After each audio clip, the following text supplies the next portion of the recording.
the most underrated skill of leadership is listening. And just listen to them. Pay attention. If the boss is holed away in their office, don't be surprised when things don't go well. And don't be surprised when they start doing things the way they want rather than what your expectations are. You got to get out of that office. You got to walk the floor. And I don't care if you're in a warehouse or a factory or in a law firm. You got to get out and be with the people. One, because they need to know that you care about the operation. Two, they need to know what their expectations are. So you need to be there to keep reinforcing what the goals of the team are. And three, if there are little mistakes, your being present allows you to catch them when they're little. Almost all the time, I've seen serious discipline happen in the fire service. It was after a boss was not present, would hide in their office, or only come out for the 911 calls they were dispatched on. And then it turns out the crew was making little mistakes that nobody noticed until it blew up into a big mistake one day. And then the boss says, well, I never knew about any of this. Oh my gosh, how come nobody came and got me? Hello and welcome. If you've any experience leading teams in stressful or high pressure environments, then this is the episode for you, because my guest today is fire captain and author Mark Andrew. We'll be hearing stories and learnings from Mark's 30 plus years career as a firefighter and paramedic, what leadership in those emergency environments has taught him about leading in high stress situations, micromanagement versus effective leadership presence, why caring about your people is a must, his advice for new and struggling leaders, and we will also be hearing about his book, Leading Through the Heat, and much more besides. And he's got some great stories to share, some really helpful perspectives on high stress leadership, and just generally a great conversationalist, as you will soon find out. So stick around. If you would like to get a copy of his book, you will find that link down there in the show notes. So I do encourage you, click on the links and buy a copy of that book if you can. Stepping into leadership in a technical environment can feel isolating, high pressure, full of self-doubt. Leading with Integrity, the podcast, is here, as is my Integrity Leaders community, to enable new leaders like you to surround yourself with shared experience, practical guidance, and a trusted network of peers so that you can grow into a confident, capable leader faster, but without losing yourself in the process. To find out more, click on the link in the show notes. It's on the screen as well if you're watching the video. It's leadingwithintegrity.co.uk. Learn all about it on the website. Click that green button on the homepage when you're ready, and it will take you to the Integrity Leaders sign-up page, and I look forward to seeing you in there very soon. Now, let's welcome Mark onto the show for another great conversation about modern leadership.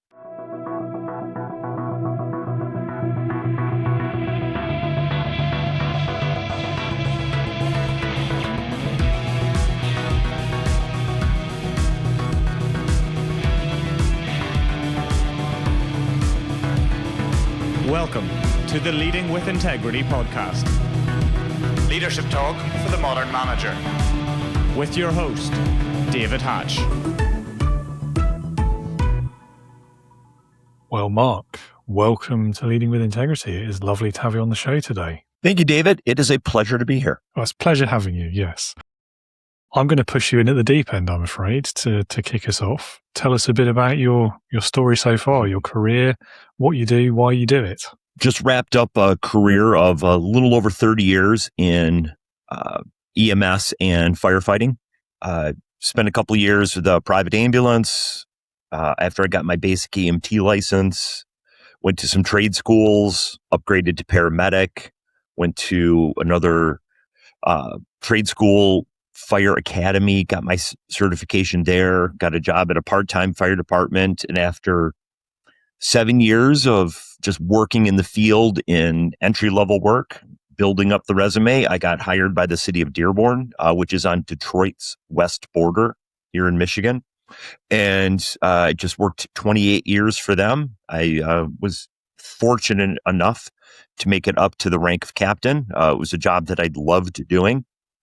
And during my last year, I started writing a book. And as I retired, I found a publisher for it and put it out, and then started marketing it, and was lucky enough to meet people like yourself that are in the business of discussing managing people and leading people. Okay, very cool. I feel like that was a very short version of what's probably a very interesting career.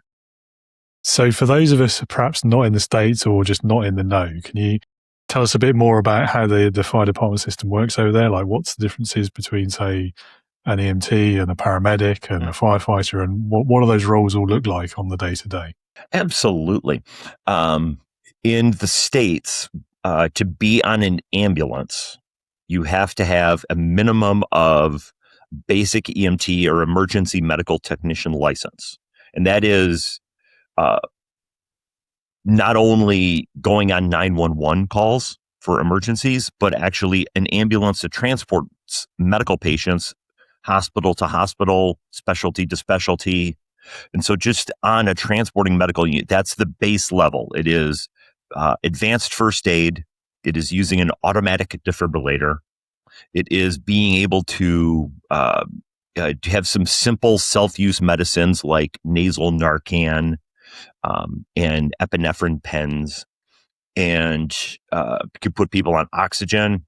You've got a cursory knowledge of anatomy and physiology to recognize medical conditions, both medical and trauma. It's got various splinting and bandaging. And you could, once again, you're now licensed to bring people in a vehicle to an emergency room and report off to nurses and doctors. Then there's a middle step, not seen a whole lot, where you could also start an IV and give fluids to those people, and that's an EMT specialist. Most people don't do that. And then there's paramedic, which is all of that, plus you take EKGs to read heart rhythms and dysrhythmias. You diagnose those dysrhythmias. You treat them with cardiac drugs. So we have a whole drug box filled with 40 or 50 medicines. You can use the IVs to give fluid challenges if people have blood pressure issues or traumatic bleeds. You can do minor surgical procedures with the IV needles occasionally. We also use a manual defibrillator when you're a paramedic. So it's not an AED, an automatic one. It is a manual one. So I diagnose the heart dysrhythmia. I choose the electrical setting. I choose when to shock the patient. I could also use that machine to cardiovert fast rhythms. I could also use the machine to put them on a pacemaker if the rhythm is slow. So the paramedic care is way more advanced. Probably once you get to EMT, do some clinical hours, pass the state board exam, take the paramedic class, take a prerequisite, do the clinical hours. It's about a 3-year commitment. And so most of, if not all of the full-time suburban departments you see in the United States want their firefighters to also have a paramedic license. Some smaller cities, which is smaller budgets, might still hire basic EMTs, but most want the paramedic for their 911 providers.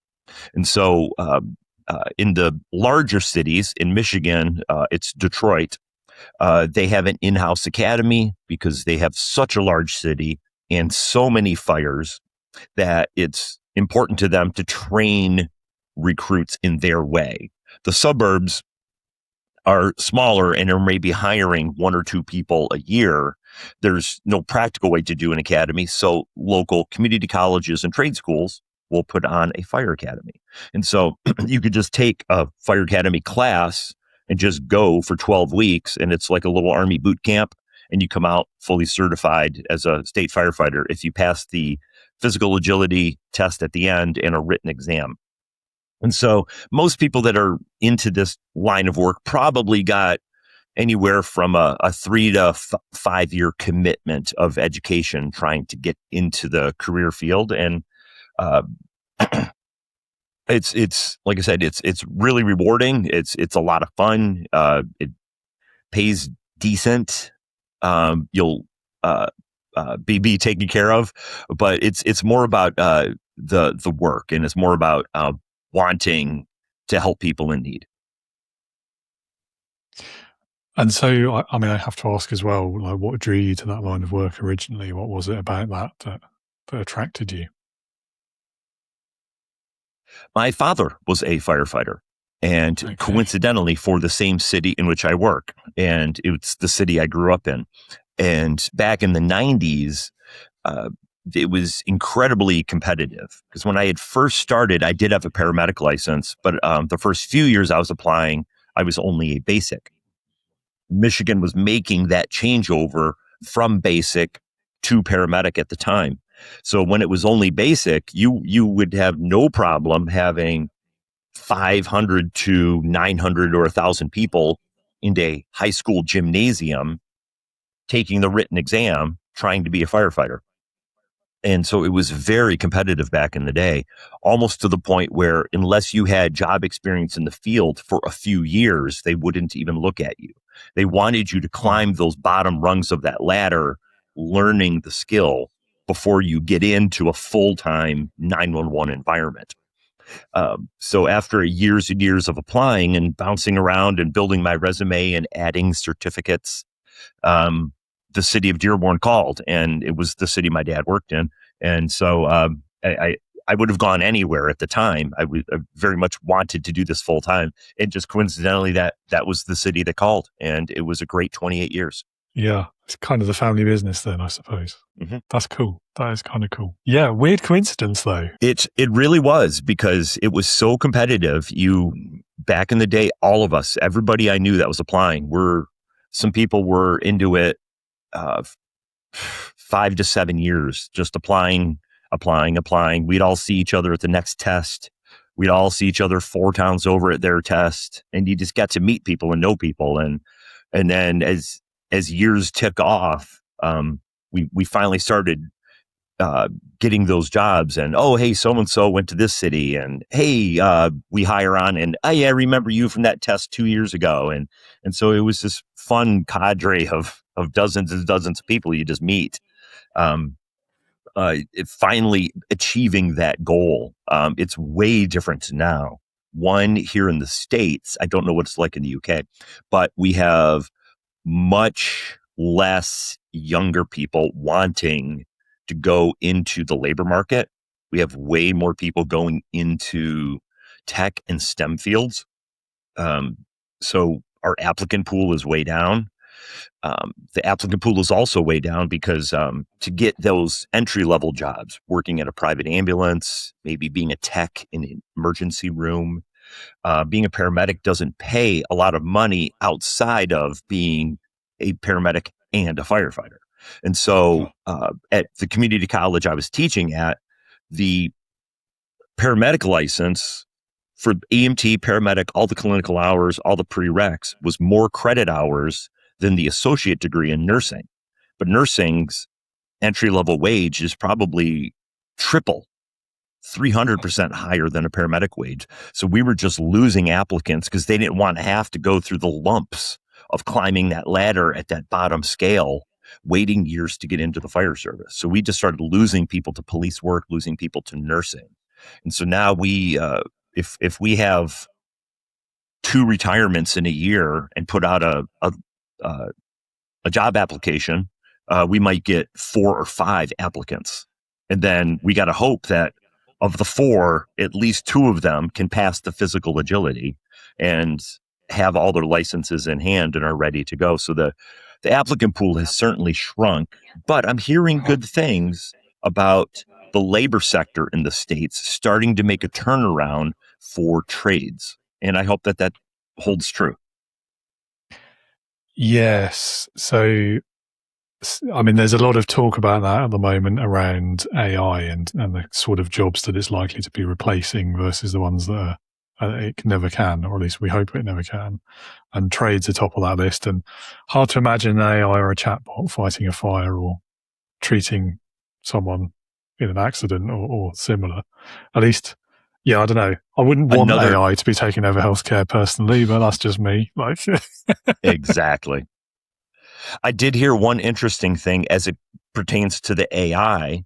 Uh, to power AI, you're going to need a lot of hard drives and software and those centers that push that to put up one data center. Apparently, it's a fleet of 100 electricians, and we just don't have that many electricians. So there's this push in the States. Hey, we high school kids, if you'd like to work with your hands and you want to get certified as an electrician, you're not going to make a ton of money being a journeyman or an apprentice, but just, work hard for a couple of years. And with AI, electricians and plumbers for those cooling systems and power systems, they could have really good careers in 10 years and make a ton of money because there's just no competition. We just don't have enough of them. Yeah, absolutely. Yeah, it's going to be an interesting decade, I think. Next 10 years, see where that goes.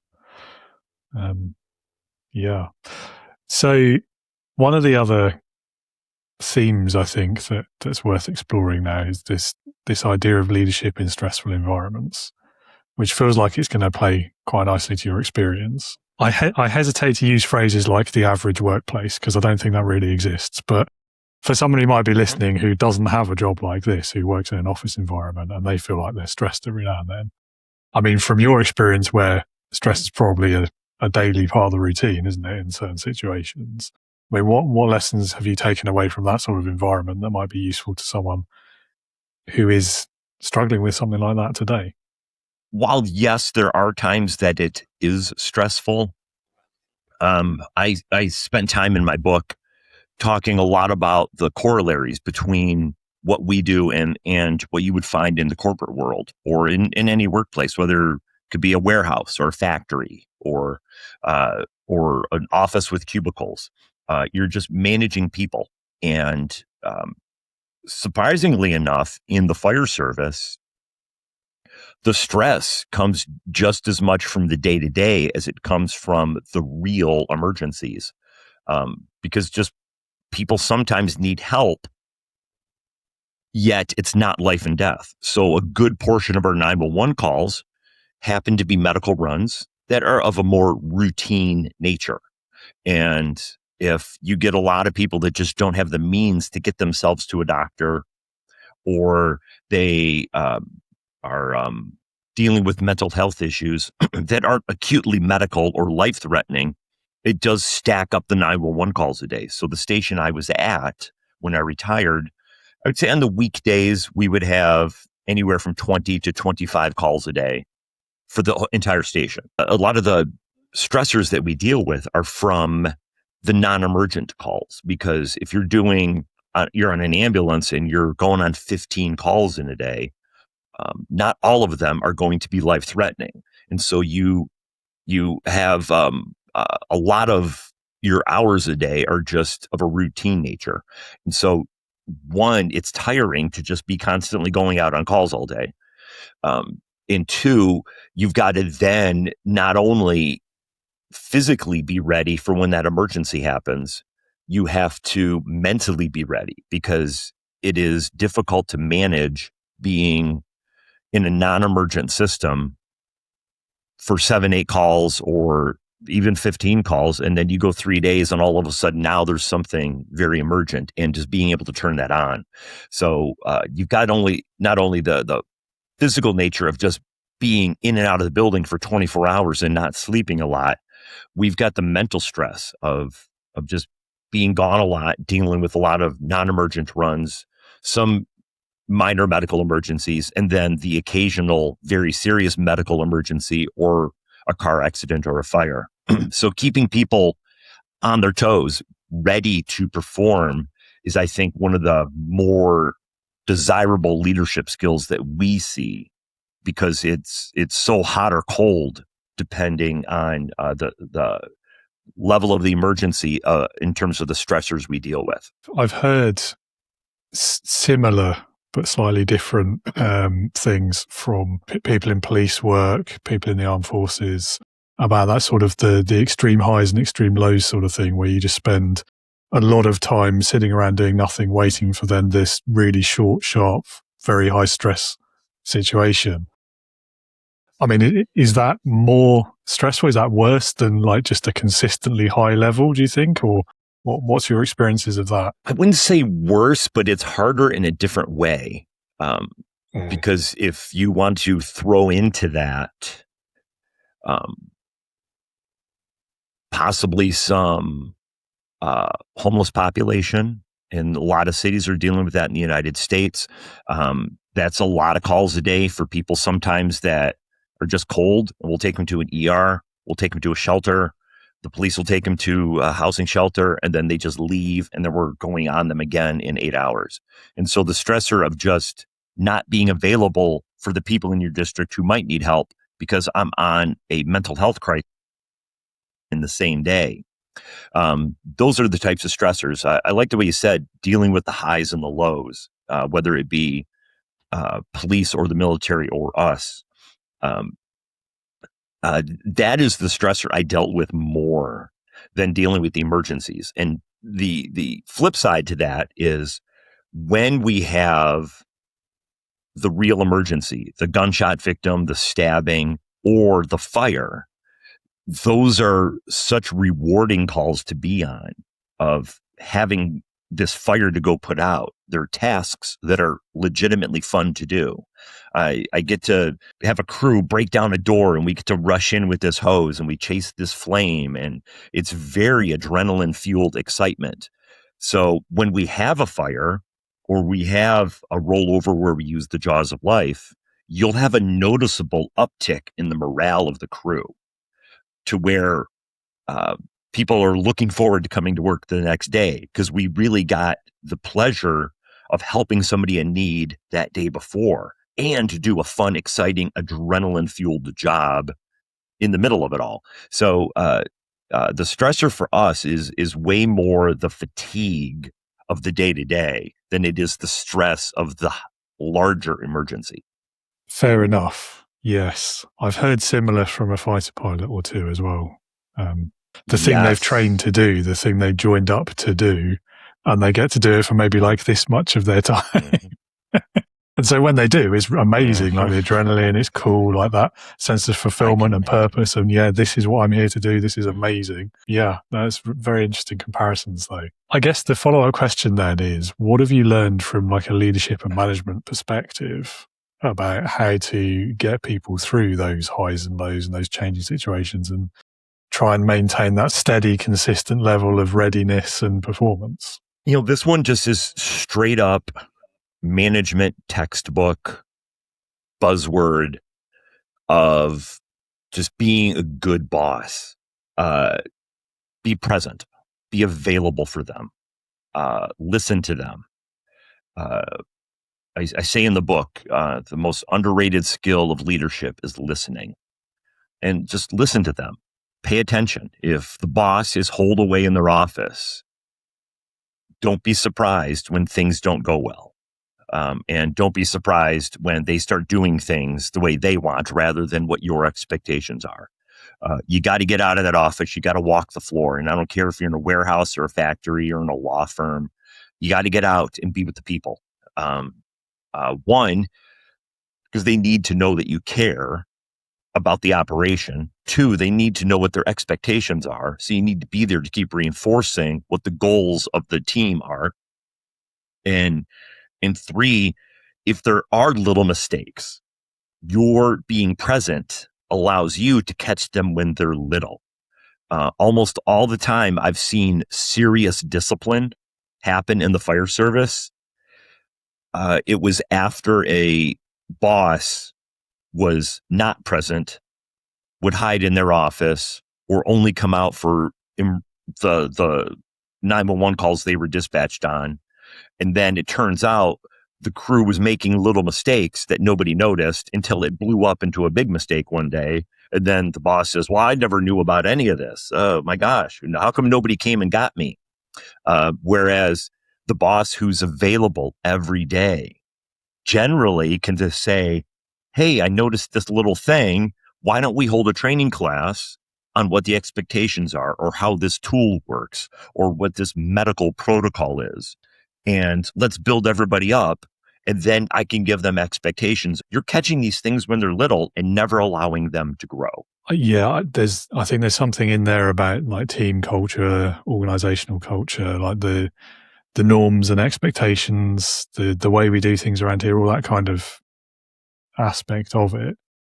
And I think there's also a question of balance between doing that really well, but without crossing the line into that sort of overbearing micromanager. Yeah. And you mentioned another word at the beginning of your answer there, which we're going to pick up on because it's one of the questions anyway, which is being present. So there's this concept, isn't there, of leadership presence in inverted commas, which I think has started to take on a life of its own, and it means all sorts of different things to different people. What does it mean to you from your experience? And then why is that the better way to go as opposed to like the micromanagement approach that so many bosses try instead? I think it's the better way to go because one, like we mentioned, you're available when the crew needs help. So if there's problems, you're there to catch it. The problem with the micromanaging way of leadership is it's developing in the crew a lack of trust because it shows them that you don't trust them.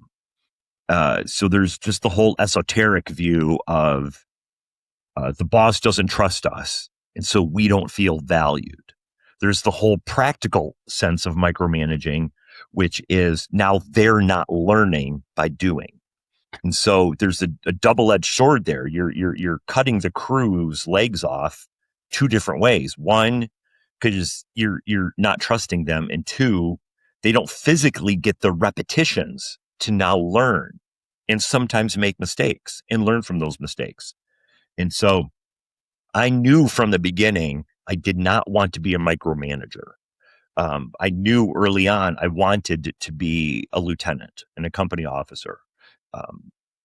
So I knew I wanted to be an active boss. Finding that middle ground was, I wouldn't say hard, but took some work and some attention on my part when I first became a lieutenant to not micromanage the crew, but still be available. And where was that middle ground? Because my first couple of weeks as a lieutenant, I realized I'm doing too much. On a life and death emergency, yes, I'll jump in and grab whatever and everybody goes to work. But on the routine calls, I didn't need to have my hands on these tools. I could step back and I could watch them. And then if they need some guidance, I will provide guidance, but I have to allow them to do it. And that's why just leadership is a skill and nobody's ready to do it on day one. It's going to take some development and a little bit of self-awareness. Yeah, I mean, so I've long thought that one of the reasons why so many people do go down that micromanagement route is because actually it's one of the hardest things in leadership, in management, to not do that, especially when you're new at it and you were recently the one doing the thing. And you see someone else doing it, maybe not right or wrong, but just not the way you would do it. Mm-hmm. And it is so difficult not to go, no, you're doing it wrong. Give it here, I'll show you. And it's like the natural human impulse, isn't it? And it's so hard to overcome that. And I think that's why so many people fall into that habit. And then before long, they don't realize it's a habit. They just think, well, this is management. And yeah. I have seen how that poisons a team to the point of officers grabbing physically a tool out of a young person's hand saying, you're doing it wrong. This is how it works. And the way the person was doing it was fine. It was just different. But I've seen the morale just strip right out of that young person's eyes in the moment when a senior officer would just grab a tool. No, we're doing it this way. And then they would do almost the same thing, but just a little bit different. And just how that just wrecks the culture.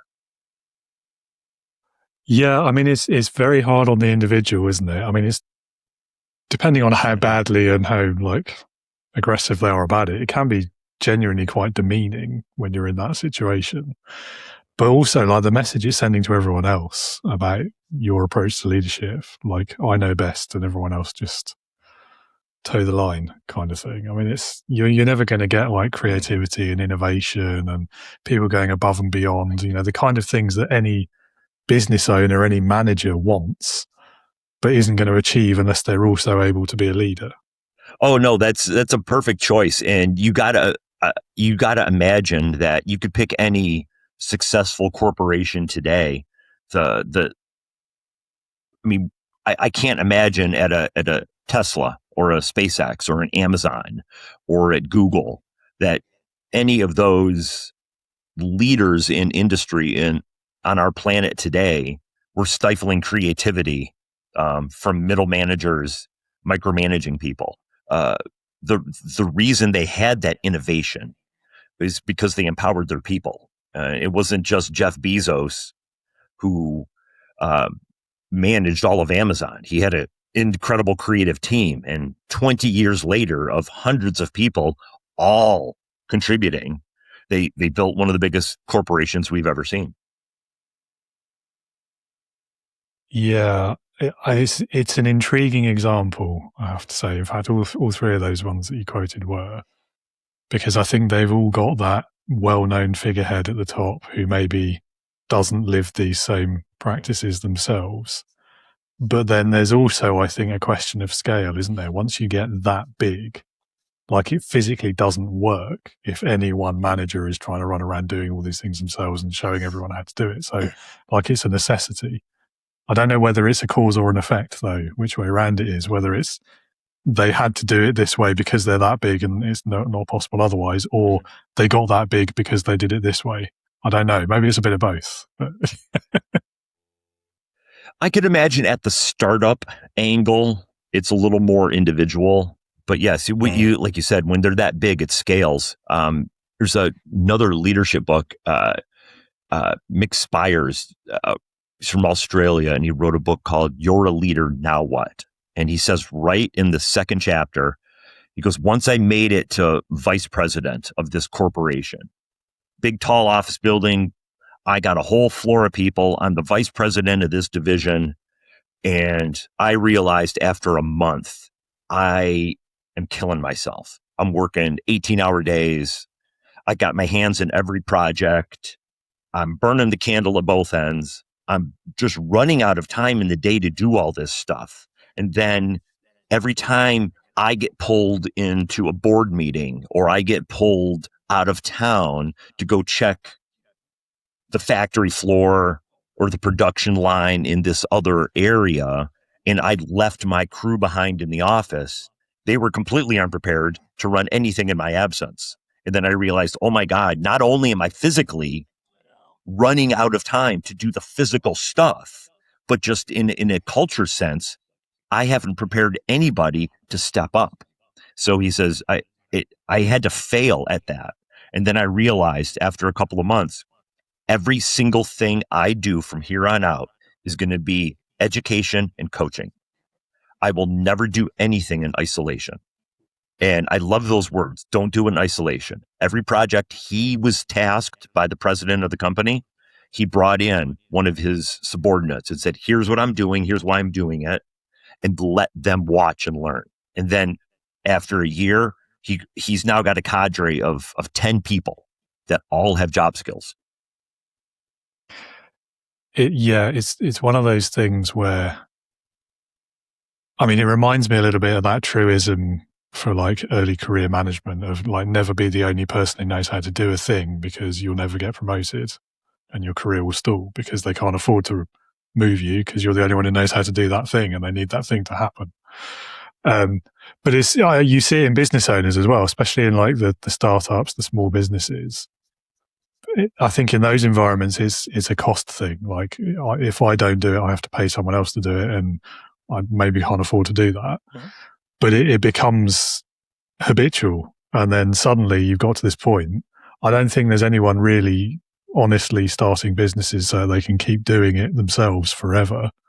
I think we all start out with the idea of, okay, I'll set it up, I'll get it working, I'll get the business bit working and making money, and then I'll invest some of that money so I can take a bit of a step back and I have to do so much myself and get a bit of work-life harmony and all those nice things. But we just end up getting stuck on the hamster wheel. And it's like, well, I don't know if it is micromanagement sometimes, but it is that kind of not maybe less about wanting to let go and more about not knowing how to let go. And then, it just gets stuck in your brain, doesn't it? And we all get a bit trapped by our own ideas sometimes. Stuck in your brain. That's a good way to put it, because you're right. At the startup, it's very possible that Jeff Bezos in his garage and is running this for the first 5 years totally by himself. But once he wants to then move from the garage to a warehouse, you got to have a facilities manager. You got to have a logistics person, and a correlation to this in a completely different vocation. The author and chef Anthony Bourdain he mentioned in his first book, the one that made him famous, the thought of the chef who hoards his own recipes is a complete myth. That is just a creation in TV and film. Every chef cannot wait to teach their recipes to their sous chefs, or else they would never, ever have a day off. If you're not building that team up, your product will never succeed. I love that. That's such a great way of explaining it. Maybe it's because I'm hungry. I don't know. Yeah. Yeah, but I mean, Jeff Bezos, I mean, I've definitely read, like, in the early years, like that story of their first Christmas, I think it was, where he was the cliche of rolling his sleeves up and he was packing book orders himself and things like that. So maybe there is something in this. Yeah. Right. And I'd read in the same story, he's working holidays, he's working nights, he's doing this. He had a partner, and it was an original investor, and then they want to scale up, and they're out of the garage, and they said, maybe if we just get a warehouse or something. So he goes, hey, I'm going to chip in this many thousands. And the guy goes, I don't know. I just don't see the future in this. I can't risk my family's money at that. And then just divested out of the garage, and, because he just didn't see it. All he saw was, we're packing books all day out of our garage, working 12, 18-hour days. And so Bezos was the one who said, no, I'm going to mortgage my house, and I am going to be broke for the next 3 years. And I'm going to go get a warehouse. I'm going to do this as a real business. And finding those investors at the beginning, everybody looked at him like he was crazy. But he was onto something, and scaling up his team, I think, was one of the key things in his success. Yes. Yeah, it is tough, isn't it? I mean, that is completely understandable, because at the time that guy was probably right. It's only because we know what we know now. Like, there's no way of predicting that necessarily.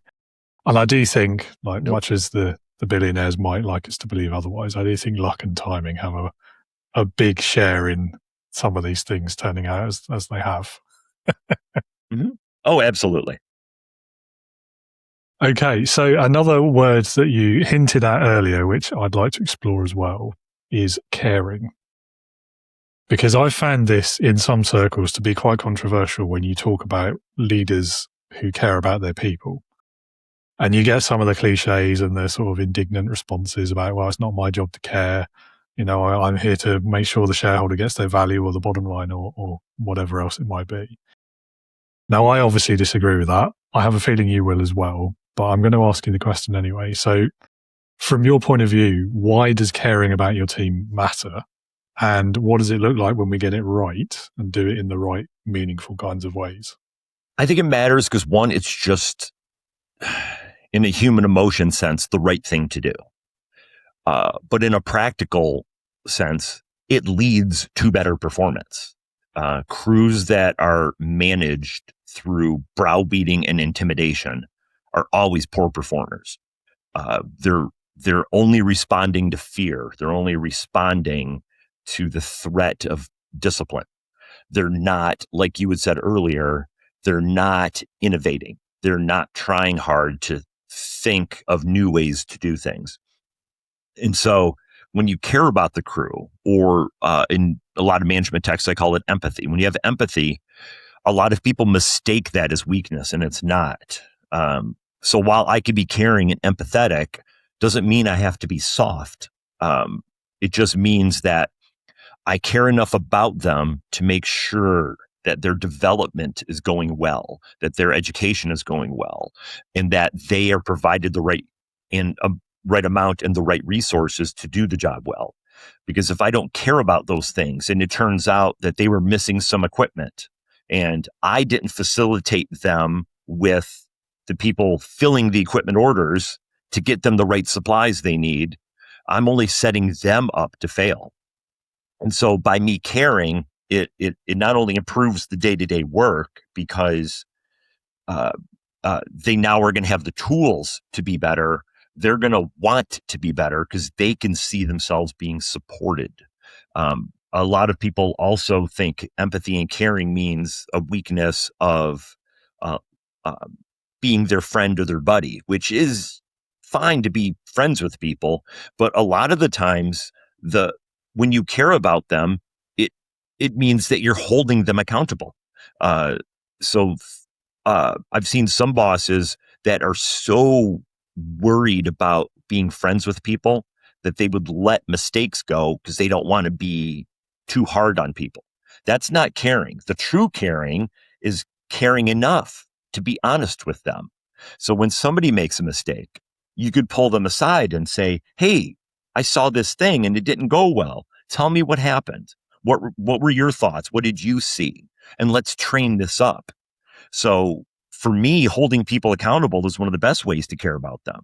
Because if you just let stuff go so you could, quote, be their friend, you're only setting them up to fail later down the road if these mistakes aren't handled. Yeah, I agree. I'd go one step further with that as well and say, like, if you're not willing to tell them things like that, then you're not even being their friend. So of all the people in my life, my friends are the ones that I expect to tell me the honest truth about something. Like if I've made a mistake or said something stupid, if they're not going to tell me, no one is. Mm-hmm.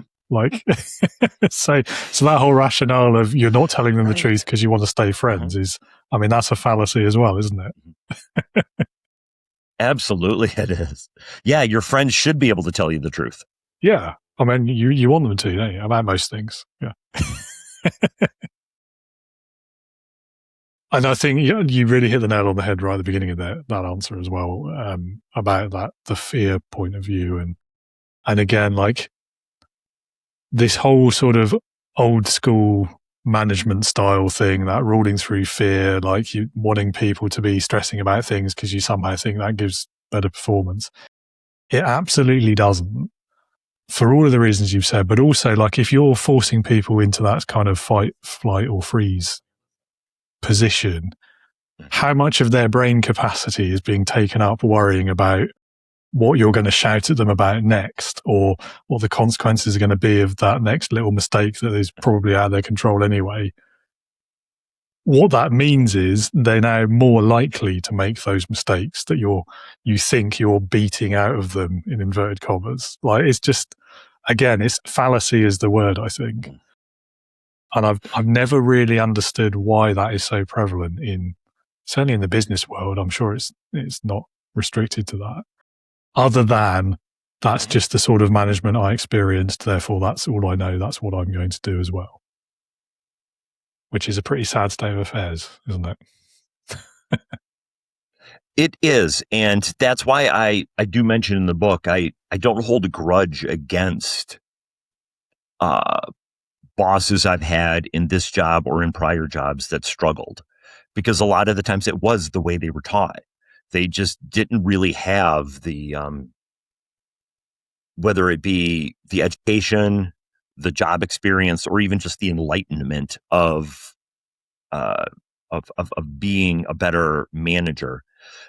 So sometimes it really wasn't their fault. Some people really just were jerks, but most of the time they just didn't have the tools to know about human behavior and all of that.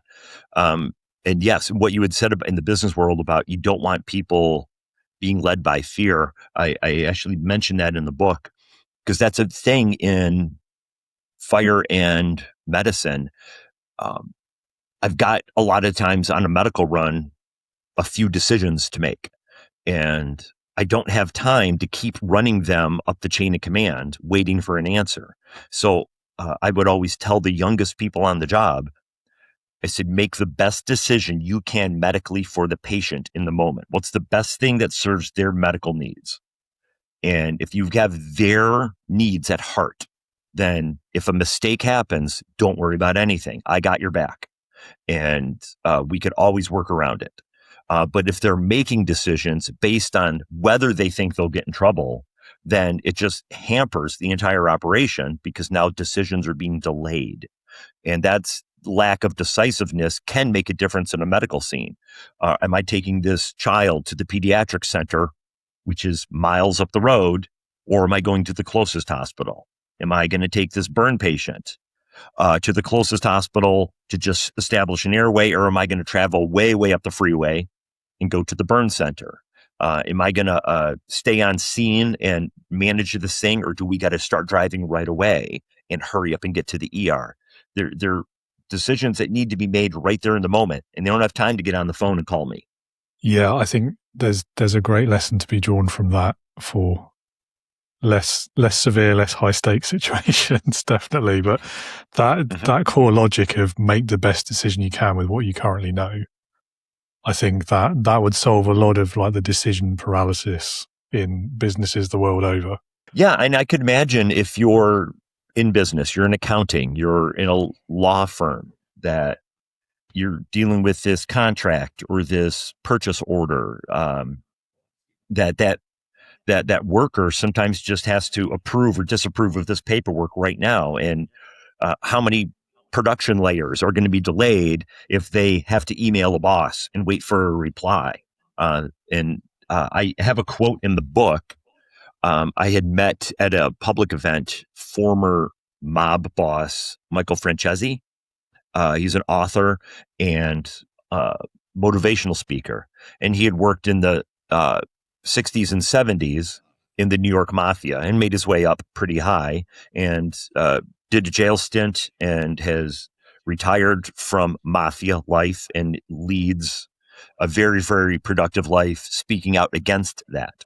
And the question I asked him was, in TV and movies, there's such a reverence for the mob boss that nobody would ever challenge that person or go against them. How much of that is this generational respect of the mafia don who is running this entire empire, and how much is fear? And he goes, man, back in the 50s, it was all respect.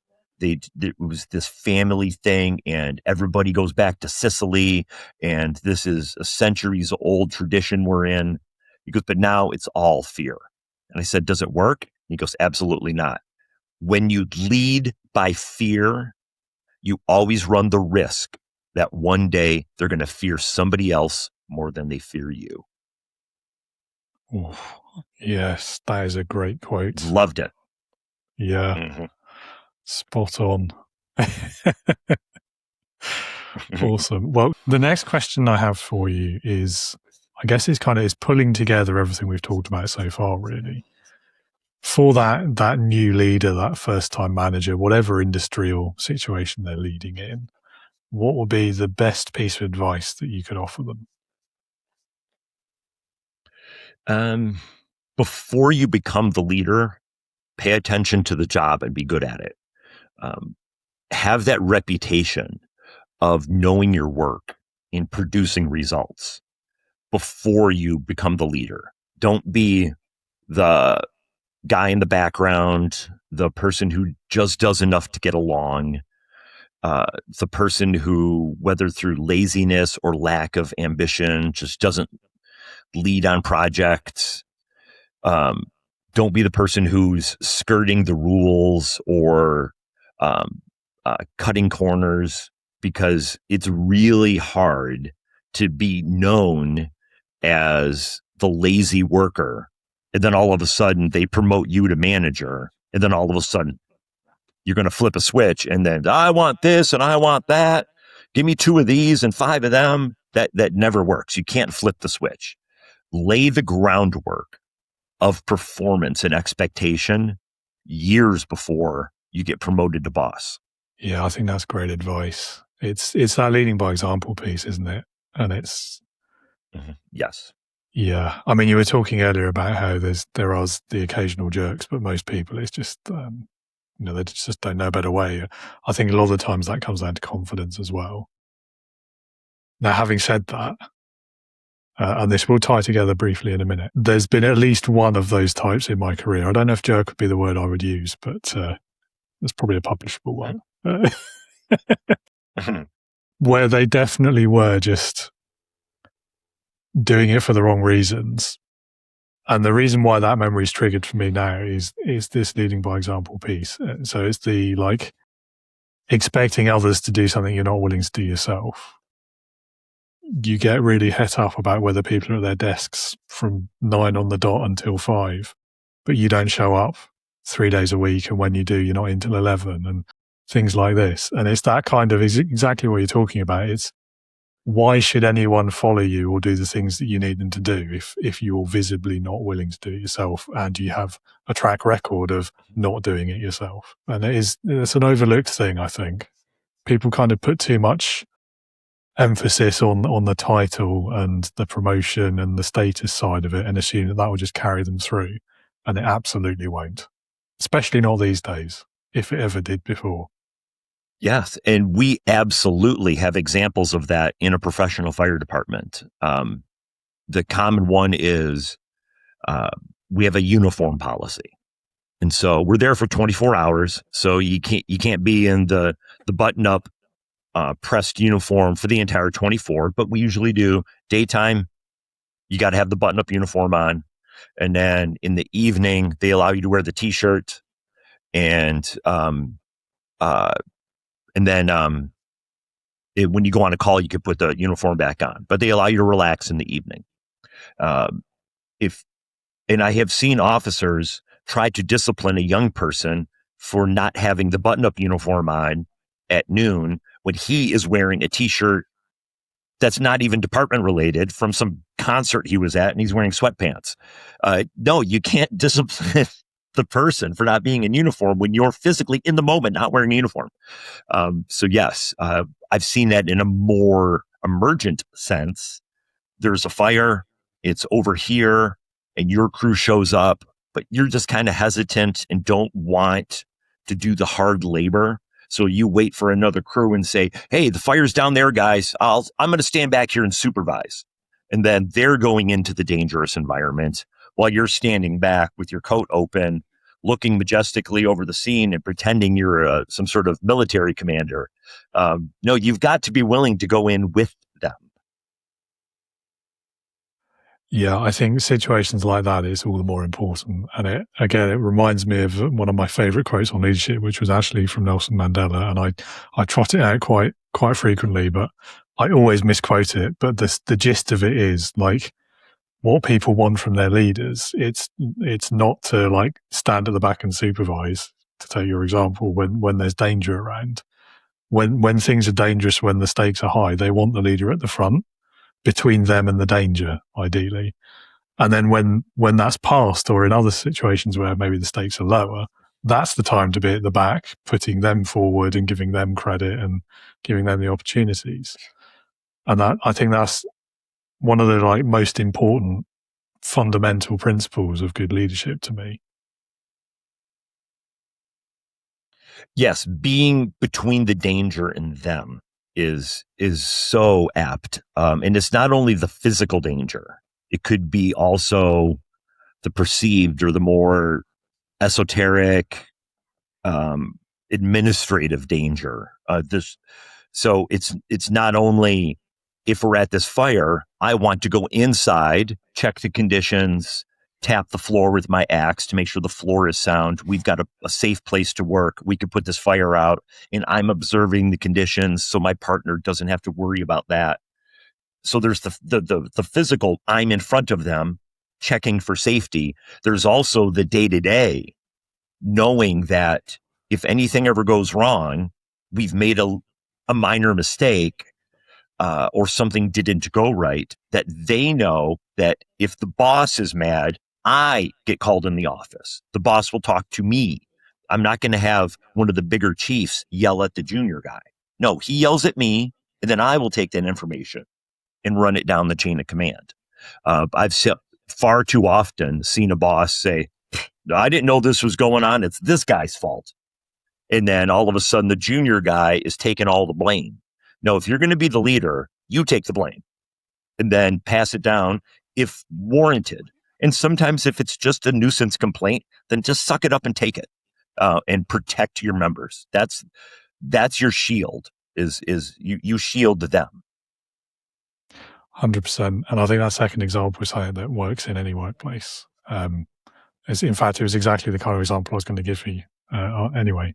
But that's what it means in like the average office, the average workplace, the cafe. You know, if you're the middle manager and there's like a really harsh, demeaning, micromanaging boss, then you're the one who takes all of that punishment and you protect your team from it. That's part of your role as a leader. And sometimes it doesn't have to be that painful. You can just distract them, like wave a shiny object and throw it, sort of thing. Like,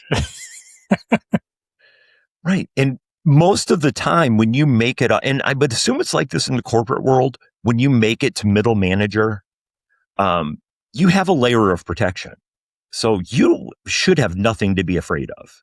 If you're a director of a department and something goes wrong and the vice president calls you in, what are they really going to do? Put a letter in your file? He's going to yell at you for 2 minutes? So what? It's not like you're going to get fired.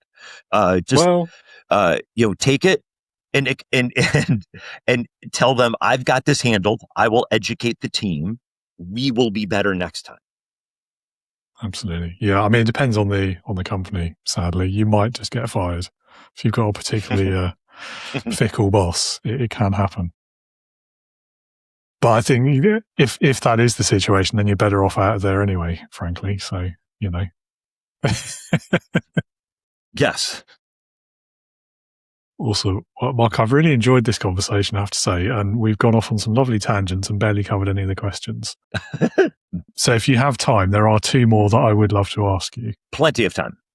Lovely. Okay. So we've talked quite a bit about how not to do it. So I'd love to hear instead your story of what is your best memory of being led?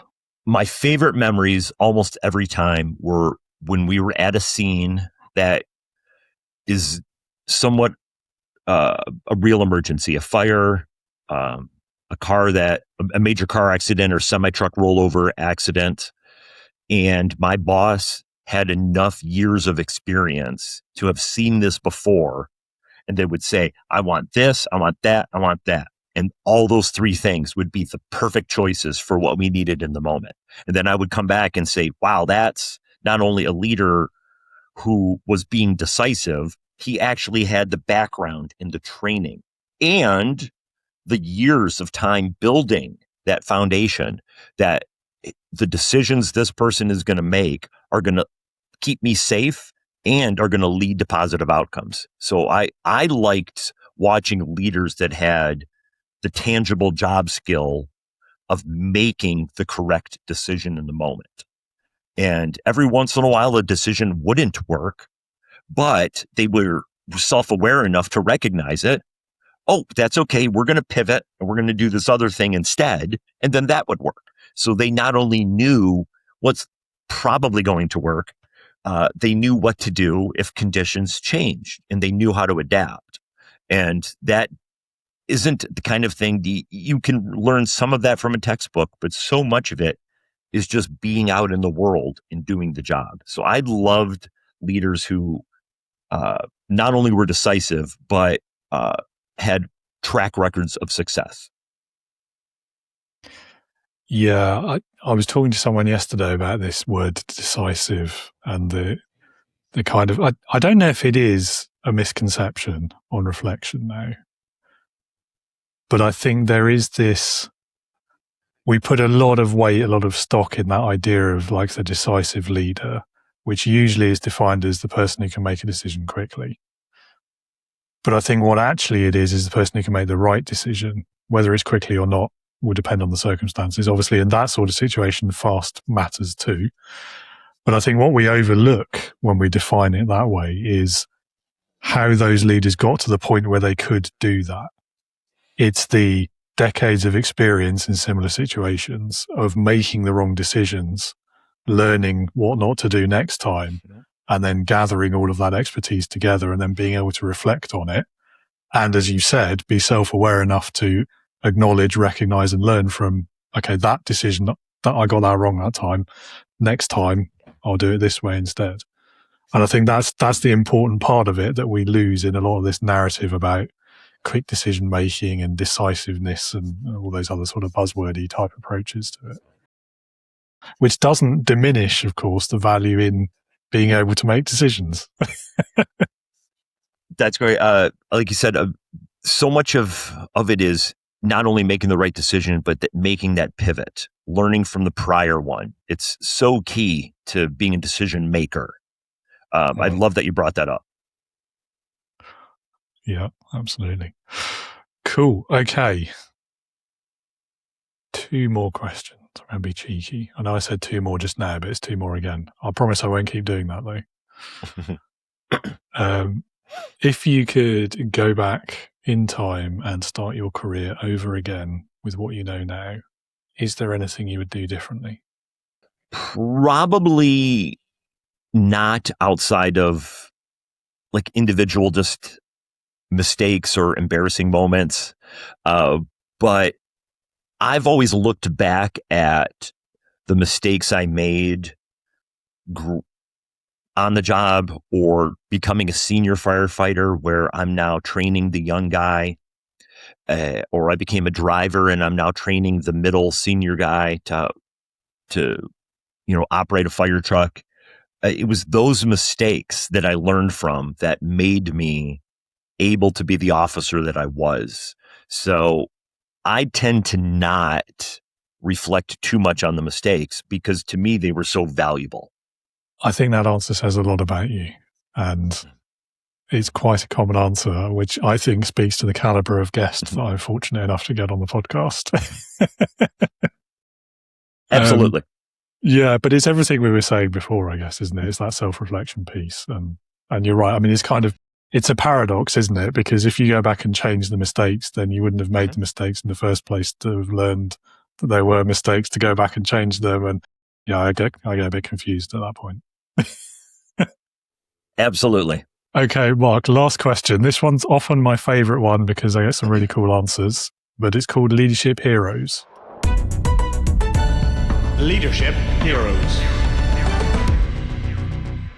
So if you had to pick one person, but it can be anyone you can think of, they could be alive or dead, past or present, real or even fictitious if you wish, but someone who, in your opinion, would perfectly embody leadership.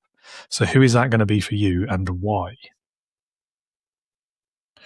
Yeah, that's such a toughie. Because I started immediately going back to the more famous examples, Abraham Lincoln, and just what did it take to sign an emancipation in the middle of a civil war? Just the courage that had, or Ronald Reagan standing in West Germany and just having the courage to say, tear down this wall. And we're starting a new world right now. This is going to happen. And just that leadership, or you could find any of 10 moments in Winston Churchill's life.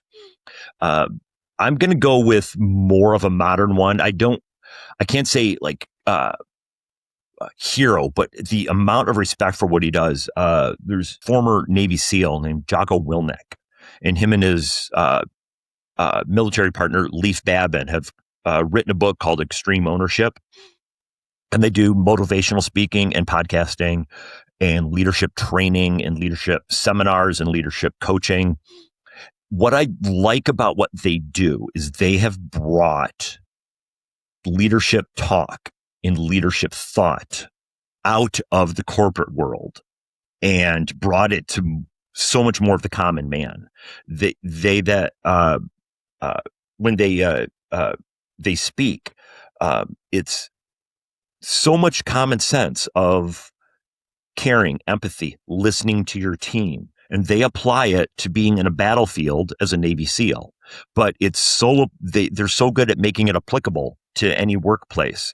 And what they've been able to do is make that conversation of military leadership applicable to all workplaces. And what I think they do better than anybody is talk about military leadership being some of the most diverse and fair, to the point of they almost always talk about how their ability to build their teams up is what led to success in the missions, not their command leadership. Follow me, we're going here. They talk almost exclusively about how smart and hardworking the teams were and how they were built up by their teams. And so just their ability to just bring management thought in out of the corporate CEO or the Tony Robbins self-help seminar with the whole arena full of people, they've I think just really deserve their success. It's one of those things, isn't it? Given what they've done in their lives and their careers, like they have instant respect as soon as they walk in the room, and therefore that makes people listen to them. And I think something else that whenever I speak to a veteran from whatever armed force they've been in, your side of the pond or mine, I always make a point of asking this question about the way the military and military life is often portrayed in, say, film and TV. It's exactly as you said. It's the charging from the front, over the top, over here, I say jump, you say how high, that sort of thing, that autocratic approach, I guess we would call it. Is that the reality? And every single time I've asked that question of someone who has served, the answer has always been no, except in very limited situations.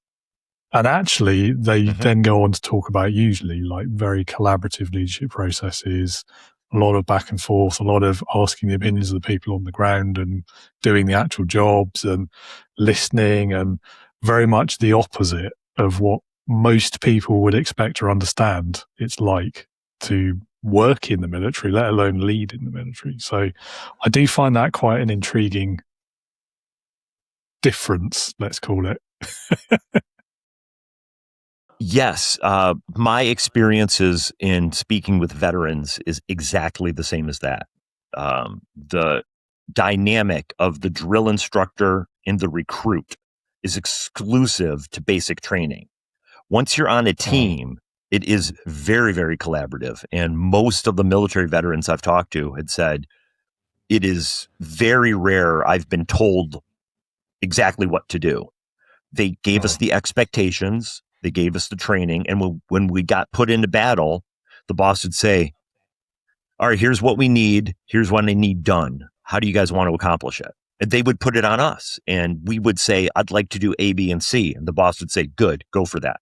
And then we would just go based on our expectations. And so that's something I talk about in my book is the boss can pick out the strategy, but you could let the crew pick the tactics. I don't need to tell them how to do it. I just tell them what I want done. Yeah, absolutely. Yeah. And I think the underlying narrative there that is also, I think, quite often missed is why they do it that way. It's because it works and it creates the best chance for success. And I think there's a lot of business leaders who would stand to benefit from that lesson. Yes. Lovely. And of course, I forgot to say as well, bonus points, because no one's chosen that answer before. So well done. Oh my goodness. All right then. Awesome. Well, Mark, thank you so much for being with us today. Loved this conversation. One small thing I will ask you now is if anyone in the audience would like to learn more about you or perhaps get a copy of that book, where can they go to do so? It is for sale on Amazon, Barnes & Noble, Waterstones, and yeah, this is it. That is actually a picture of me on the cover as well. It's cool. Leading Through the Heat. Like I said, it's on Waterstones. So any of those links will work. I have an Instagram page that's got some fire helmet GoPro type cam video on it that I've had a lot of fun doing. So it's Mark DBN Fire, and you'll see a link on there. I'm also on Twitter, and I try to post some leadership thoughts as well. Awesome. Well, I will pop some of those links down in the show notes as well, so everyone can find them easily. Great. That's it. That's all we've got time for. Thank you again so much, and have a great rest of your day. Wonderful conversation. Thanks for having me. Huge thanks again to Mark for a lovely conversation today. I learned quite a few things, and it was great having the opportunity to benefit from his highly relevant, highly interesting experience. As I said at the beginning, the link to get his book is down there in the show notes. Do give it a click, see what you think, give it a read. And thank you so much for being with us today, for listening, for watching if you're with us on YouTube or Spotify. There's no podcast without you, the listener, the viewer, so you are very much appreciated. And I hope you found this episode useful, entertaining, engaging, all of the other things as well. If you'd like to support the podcast, there are plenty of links down there in the show notes, options for where you can do that.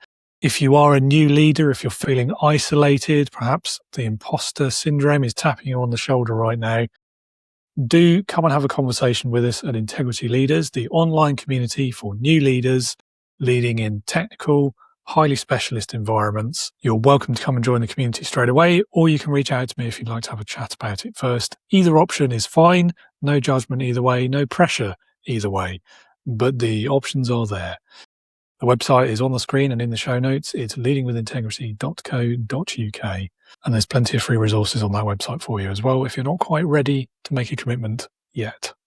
That's all from me today. Just to say, I hope you'll be with us again next week when I'll be talking to Marianne Page about her experiences in leadership and management at McDonald's in the UK. The lessons she learned from all of that about leadership, about management, about sticky systems, about how to make your business a success through consistency, through people.